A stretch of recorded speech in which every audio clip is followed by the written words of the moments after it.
So Warframe just took the Stalker, the guy who's been randomly showing up to murder me for years, and said, you know what, let's give him even more trauma. Today we're playing Jade Shadows Constellations, the newest follow-up to the Jade Shadows storyline. And this time it's not just about Stalker anymore, it's about the consequences of what happened at the end of Jade Shadows. And yes, this is your spoiler warning if you haven't played Jade Shadows yet. This quest is not some small side story, it continues directly from it. So if you care about spoilers, go play Jade Shadows first and then come back. But if you don't care about spoilers, welcome to another episode of Warframe explains absolutely nothing clearly, but somehow it still looks incredible. In my opinion, this is one of the easiest quests up to date, so I will just give you tips for the hardest parts. Before you can even start Jade Shadows Constellations, you need to finish few things. Firstly, you need to complete the new war, because that unlocks the path toward Jade Shadows. After that, you need to finish Jade Shadows, the quest where you play as Stalker, use his abilities, steal bioplasma, protect Jade, and at the end, you choose a child's name, Sirius or Oran. Only after that does Jade Shadows Constellations unlock in your codex. Quest itself is not super long, it's about 30 to 40 minutes if you watch the cutscenes, but it's perfect for a video because it has cinematic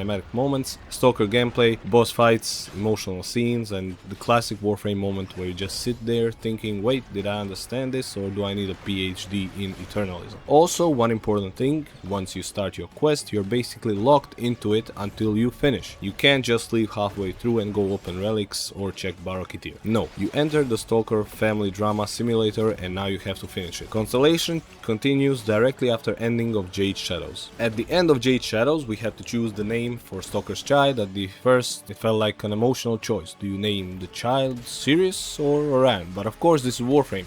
A choice can never just be a choice. It has to become a problem across space, time, and future. Past. Probably 5 other dimensions that nobody can explain without 400 comment Reddit thread. In Constellations, both versions of the child appear, Sirius and Orion. It's like both possible futures became real at the same time, and both of them want to survive. Each one also has a mentor. Sirius is connected to Ryoku, the Ash protoframe, while Orion is connected to Vena, the Garuda protoframe. So now we have Stalker, 2 alternate versions of his son, 2 new protoframes, Orb Valis, Railjack, and a family conflict that basically feels like a custody battle turned into a boss fight. The quest starts by putting you back in control of Stalker, and very quickly you're thrown into a fight against Sirius and Orion. If you try just to shoot them like normal enemies, the fight can feel a bit weird because they move around a lot and don't always give you clean damage windows. The easiest way to handle this, which I didn't know at first, is to wait for them to charge at you. After they attack, they stay open for a short moment, and that's when you punish them. For me, this was the hardest part because I had no clue, as you can see on the screen, so this took most of my time while doing the quest. So don't panic and shoot randomly like I did the first time I saw the new mechanic. Let them attack, dodge it, and then deal damage while they're vulnerable. Repeat that a few times and the fight is pretty simple. After that, you return to Hanhao, and the quest starts digging deeper into Stalker's relationship with the child and these possible futures. The next part takes you to Orbiter, but still from Stalker's perspective. You need to distract Ordis and move through the ship. This section isn't hard, but it's cool because Stalker is now inside a place that usually feels like our space. The Orbiter is basically our home, and now you're walking through it as a Stalker. Like a burglar who forgot the house has a talking alarm system. Just follow the marker, activate what needs to be activated, hide when the game tells you to, and keep moving. After that comes the Excalibur Umbra section. This is one of the better parts of the quest for me because there's a strange emotional mirror between Umbra and Stalker. Both characters have been going through horrible things, both are trapped by their past in different ways, and both give off the energy of I don't talk too much, but when I do, everybody needs therapy. Gameplay wise, this part works like point control section. You need to hold the zones and keep control of the area. Your best friend here is Smokescreen. Use invisibility to reset the fight, take control of the points, and don't try to face take everything if the pressure gets too high. After you win, Umbra comes to Stalker's lair and sees the child. And this is where the quest slows down a little, which is actually good. It stops being just kill everything that moves and becomes more about what it means for Stalker to protect someone. Which is wild because this is the same guy who used to send me the hate mail and then show up in my mission with a sword. After that, the quest sends you against one of the new protoframes. So welcome to Warframe's version of a family meeting, except one kid has an Ash mentor, the other has a Garuda mentor, and everyone is trying to erase someone from the future.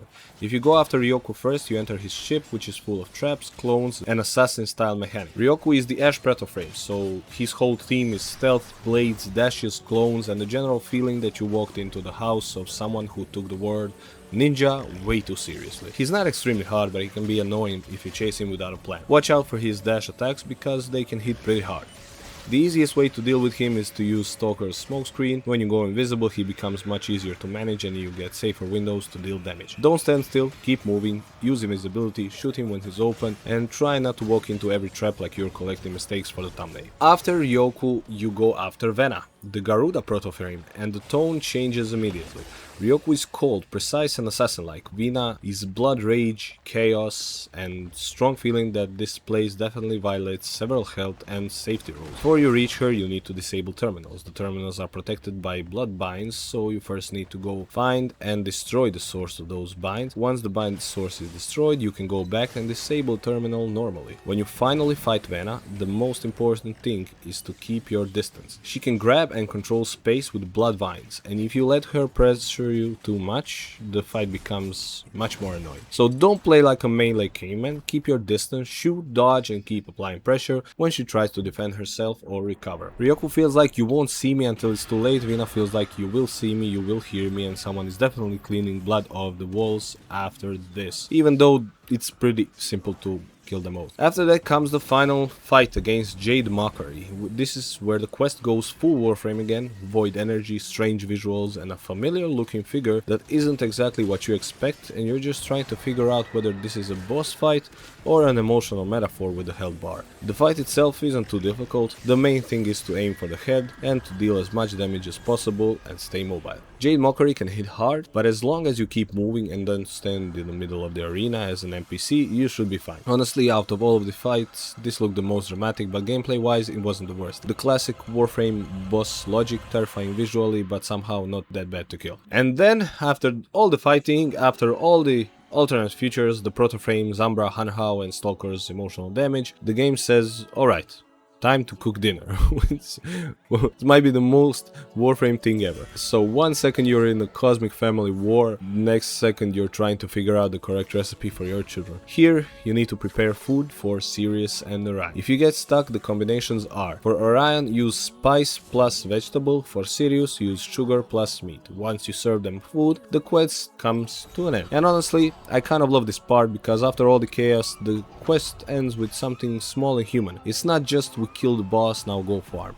It ends with Stalker trying to take care of these two possible versions of his child through something as normal as a meal. That is peak Warframe. In the same story you get interdimensional trauma, railjack, proto-frames, and dinner. After finishing Jade Shadows Constellations, you get Sirius and Orion main blueprint. Sirius and Orion are basically a dual Warframe concept, two identities, one Warframe slot, and a constant conflict between them. But that's not all, you also unlock Uranus Proxima, the new railjack region. There you get two new railjack missions, the Kuwa Witch and Scoria's Angel. These missions are where you farm the component blueprints for Sirius and Orion, as well as the new resources called Emerald Talent and Crimson Talent. Those talents are used at a secret vendor in Pontis Tower, the new hub on Uranus. At that vendor you can trade for blueprints, arcanes, cosmetics, railjack crew, and other rewards. So Constellations is not just a story quest, it also opens a new farming loop, and the best part is, if you're not a railjack enjoyer, don't panic, you don't need some insane fully modded railjack just to play this new content. The game lets you use Vena or Ryoku's railjack, so it's more accessible than first looks. Overall, the Jade Shadows Constellations is one of those Warframe quests that isn't super long, it gives you a lot to talk about. The gameplay isn't very hard, but it has enough variety. Stalker combat, the Order stealth section, the Umbra moment, Ryoku, Vena, Jade Mockery, and then a cooking simulator that nobody asked for but somehow completely fits.